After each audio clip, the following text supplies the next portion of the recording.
Hi hello ನಮಸ್ಕಾರ. ಹೇಗಿದ್ದೀರಾ ಎಲ್ಲ? ತುಂಬ ದಿನಗಳ ನಂತರ ಈ ವ್ಲಾಗ್ ಮಾಡ್ತಾಯಿದ್ದೀನಿ. ಕಾರಣ ಏನಂದರೆ, ಲಾಸ್ಟ್ ವೀಕ್ ನಾನು ಒಂದು ಸ್ಪಿರಿಚುವಲ್ ಟ್ರಿಪ್ಗೆ ಹೋಗಿದ್ದೆ. ಅದು ನನ್ನ ಭಾಳ ದಿನಗಳ ಕನಸಾಗಿತ್ತು. ಮಹಾಕುಂಭಳ ಮೇಳದ ಸಮಯದಲ್ಲೇ ಹೋಗಬೇಕು ಅಂದ್ಕೊಂಡಿದ್ದೆ, ಆದರೆ ಕಾರಣಾಂತರದಿಂದ ಹೋಗೋಕ್ಕಾಗಲಿಲ್ಲ. ಈ ನನ್ನ ಜರ್ನಿನ ಒಂದು ಸೀರೀಸಲ್ಲಿ ಹಂಚ್ಕೊಳ್ತಾ ಇದ್ದೀನಿ ನಿಮ್ಮ ಜೊತೆಗೆ.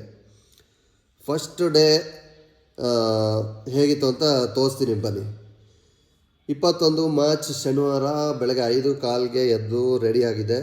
ಸಚಿನ್, ಮಧು ಮತ್ತು ಸುಜಯ್ ಬಂದು ನನ್ನ ಪಿಕ್ ಮಾಡಿದ್ರು. ಅಲ್ಲಿಂದ ಸೀದಾ ಮಧು ಮನೆಗೆ ಹೋದ್ವಿ. ಮಧು ಅವ್ರ ಫ್ರೆಂಡ್ಗೆ ಹೇಳಿ 4 ಕ್ಯಾಬ್ ಬುಕ್ ಮಾಡಿದ್ದ RR ನಗರಿಂದ, ಒಂದು ಕ್ಯಾಬು ಕತ್ರಿಗುಪ್ಪೆಯಿಂದ. ಸೊ ನಾವು ಟೋಟಲಾಗಿ 20 ಜನ, including Varnika, who is just 2.5 years of age, ಅವಳು ಸೇರಿ ಹೊರಟ್ವಿ. 6:10ಕ್ಕೆ ನಾವು RR ನಗರಿಂದ ಹೊರಟ್ವಿ ಮತ್ತು 7:20 ಅಷ್ಟೊತ್ತಿಗೆಲ್ಲ ಏರ್ಪೋರ್ಟ್ ತಲುಪಿದ್ವಿ. ತುಂಬ ಚೆನ್ನಾಗಿತ್ತು ವೆದರ್ ಅವತ್ತು. ಆಮೇಲೆ ಟ್ರಾಫಿಕ್ಕೂ ತುಂಬ ಕಮ್ಮಿ ಇತ್ತು. ಏರ್ಪೋರ್ಟ್ ತಲುಪಿದಾಗ ಅಲ್ಲಿ ನೋಡಿದ್ರೆ ಜನನ ನೋಡಿ ಒಂಥರ ಶಾಕ್ ನನಗೆ. ಆಮೇಲೆ ಡೌಟು, ಇವರೆಲ್ಲ ಇಷ್ಟು ಬೆಳಗಿನ ಎಲ್ಲಿಗೆ ಹೊರಟಿದ್ದಾರೆ ಅಂತ. ಆಮೇಲೆ ಒಂದು ಚಿಕ್ಕ ಫೋಟೋ ಶೂಟ್ ಮಾಡಿದ್ವಿ, ಯಾಕೆಂದರೆ ನಾವು ಹೊರಟಿರೋ ದೇವಸ್ಥಾನಕ್ಕಾದರೂ ಇನ್ಸ್ಟಾಗ್ರಾಮ್ ಕಂಟೆಂಟ್ ಬೇಕಲ್ವಾ. ಅದು ಮುಗಿಯೋಷ್ಟೊತ್ತಿಗೆ ಗೋವಿಂದರಾಜ್ ಫ್ರಮ್ ಗೋಯತ್ರ ಅವ್ರ ಥ್ರೂನೇ ನಾವು ಈ ಟ್ರಿಪ್ ಹೊರಟಿದ್ದು. ಅವ್ರ ಮಗನ ಜೊತೆಗೆ ಬಂದರು ಮತ್ತು ನಮಗೆಲ್ಲ ಗ್ರೀಟ್ ಮಾಡಿಬಿಟ್ಟು ಪಲಾವ್ ಕೊಟ್ಟರು. ಪಲಾವ್ ಎಲ್ಲ ತಿನ್ಕೊಂಡು ಬೋರ್ಡಿಂಗ್ ಫಾರ್ಮ್ಯಾಲಿಟೀಸ್ ಮುಗಿಸಿ ಬೋರ್ಡಿಂಗ್ ಗೇಟ್ ಹತ್ರ ಹೊರಟ್ವಿ. 10:20ಕ್ಕೆ ಫ್ಲೈಟ್ ಟೇಕ್ ಆಫ್ ಆಯಿತು. ಫ್ಲೈಟ್ ಹೊರಟ ನಂತರ ಸ್ವಲ್ಪ ಹೊತ್ತಲ್ಲೇ ಎಲ್ಲರೂ ಎದ್ದು ಓಡಾಡೋಕ್ಕೆ ಶುರು ಮಾಡಿದ್ರು. ಇದಾದಮೇಲೆ ಸ್ವಲ್ಪ ಹೊತ್ತಿಗೆ ಆಕಾಶ ಏರ್ಲೈನ್ಸ್ ಅವರು ವರ್ಣಿಕಾ ಮತ್ತು ಇಂಪನಂಗೆ ಫಸ್ಟ್ ಟೈಮ್ ಫ್ಲೈಯರ್ ಅಂತ ಸರ್ಟಿಫಿಕೇಟ್ ತಂದುಕೊಟ್ರು.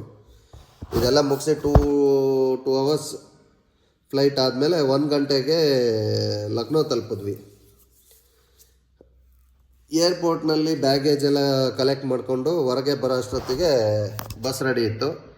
ಅಲ್ಲಿಂದ ಸೀದಾ ರಣಬೀರ್ ಅಂತ ರೆಸ್ಟೋರೆಂಟ್, ರಣಬೀರ್ ಕಪೂರ್ದಲ್ಲ, ರಣಬೀರ್ಸ್ ಅಂತ ರೆಸ್ಟೋರೆಂಟ್ಗೆ ಹೋದ್ವಿ. ಅಲ್ಲಿ ಊಟ ಚೆನ್ನಾಗಿತ್ತು, ನೀಟಾಗಿ ಹೈಜಿನಿಕ್ ಆಗೂ ಇತ್ತು ಪ್ಲೇಸು, ಊಟನೂ ಚೆನ್ನಾಗಿತ್ತು. ಇದೆಲ್ಲ ಮುಗಿಸಿ 2:30 ಅಷ್ಟೊತ್ತಿಗೆ ಲಕ್ನೋಯಿಂದ ಅಯೋಧ್ಯೆ ಕಡೆಗೆ ಜರ್ನಿ ಸ್ಟಾರ್ಟ್ ಮಾಡಿದ್ವಿ. And after travelling around 140 kilometers Ayodhya ತಲುಪಿದಾಗ 6 ಗಂಟೆ ಆಗಿತ್ತು. ಅಯೋಧ್ಯೆ ತಲುಪಿದ ತಕ್ಷಣ ಹೋಟೆಲ್ ಹೆರಿಟೇಜ್ ಅಂತ ಅಲ್ಲಿ ಹೋಗಿ ಚೆಕ್ ಇನ್ ಮಾಡಿದ್ವಿ. ನಿಜ ಹೇಳಬೇಕು ಅಂದರೆ ಟ್ರಾವೆಲ್ ಫೆಟಿಗ್ ಎಷ್ಟೇ ಇದ್ರೂ ಎಕ್ಸೈಟ್ಮೆಂಟ್ ಇನ್ನೂ ಡಬಲ್ ಇತ್ತು. ಮತ್ತೆ ಇನ್ನೊಂದು ಸರಿ ಸ್ನಾನ ಮಾಡಿ ಬಾಲರಾಮನ ದರ್ಶನಕ್ಕೆ ಹೊರಟ್ವಿ. ಅಯೋಧ್ಯೆ ರಸ್ತೆಗಳಲ್ಲಿ ಕಾಲಿಟ್ಟ ತಕ್ಷಣ ಅಲ್ಲೊಂಥರ ವೈಬೇ ಬೇರೆ ಇತ್ತು. ಅಲ್ಲಿ ನಾನು ಗಮನಿಸಿದ 2-3 ವಿಚಾರ ಏನು ಅಂದರೆ, ಅಯೋಧ್ಯೆ ತುಂಬ ಬರೀ ಮಂಕೀಸ್. ಎಷ್ಟು ಮಂಕೀಸ್ ಅಂದರೆ ನಾನು ಅಷ್ಟು ಮಂಗಗಳನ್ನ ಬೇರೆ ಎಲ್ಲೂ ನೋಡಿಲ್ಲ. ಅವರೆಲ್ಲ ಅಲ್ಲಿನ ಲೋಕಲ್ ರೆಸಿಡೆಂಟ್ಸ್ ಆಗ್ಬಿಟ್ಟಿದ್ದಾರೆ. ಇನ್ನೊಂದು ಹೈಲೈಟ್ ಅಂದರೆ ಆಟೋಸು. ಅಯೋಧ್ಯೆಯಲ್ಲಿ ಆಟೋಸು ಅರೌಂಡ್ 2,000 ಆಟೋಸ್ ಇದೆಯಂತೆ.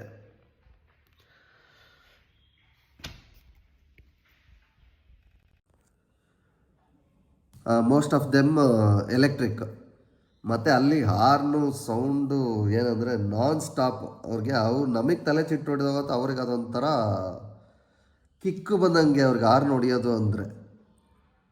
ಮೇನ್ ರೋಡ್ ಇದ್ರೂ ಸಂದಿಗೊಂದಿಗಳಲ್ಲೇ ಕರ್ಕೊಂಡು ಹೋದರು. ಎಲ್ಲ ಒಂದೊಂದು ಆಟೋದಲ್ಲಿ 5-5 ಜನಕ್ಕೆ ಸೇರಿಸ್ಕೊಂಡು ಕರ್ಕೊಂಡು ಹೋದರು.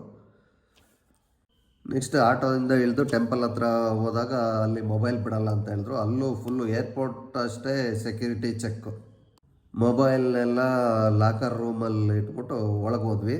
ಬಾಲರಾಮನ್ನ ಕಣ್ ತುಂಬಿಕೊಂಡು ಹೊರಗೆ ಬರೋ ಅಷ್ಟೊತ್ತಿಗೆ 9 ಗಂಟೆ. ಮತ್ತು ಇನ್ನೊಂದು ಏನಂದರೆ, ಒಳಗಿನ ಅದು ಎಷ್ಟು ಸ್ಪೇಷಿಯಸ್ ಆಗಿದೆ ದೇವಸ್ಥಾನ, ಎಷ್ಟು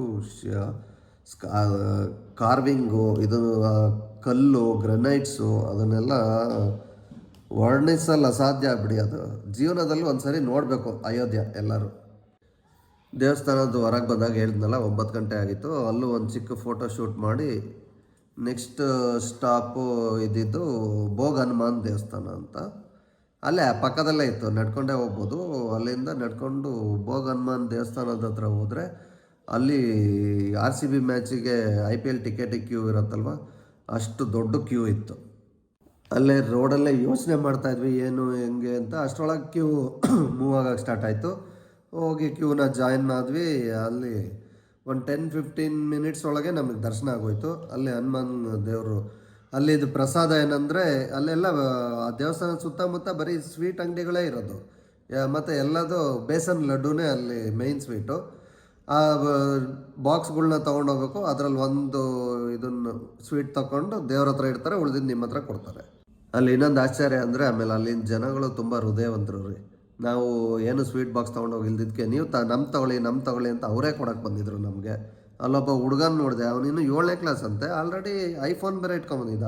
ಅವನು ನಮಗೆಲ್ಲ ಕಡೆ ಗೈಡ್ ಮಾಡ್ದ, ಇಲ್ಲ ಆ ಥರ ಈ ಥರ ಅಂತ ಹೇಳಿ. Thank you to both of them. ಅಲ್ಲಿಂದ ಹೊರಗೆ ಬಂದಾಗ 10:30 ಆಗಿತ್ತು, ಚಳಿನೂ ಸರಿಯಾಗಿತ್ತು. ಆಟೋ ಹಿಡ್ದು ಮತ್ತೆ ಧರ್ಮಪತ್ ಮಾರ್ಗ ಹತ್ರ ನಮ್ಮ ಬಸ್ ನಿಲ್ಸಿದ್ವಲ್ಲ ಅಲ್ಲಿಗೆ ಬಂದ್ವಿ.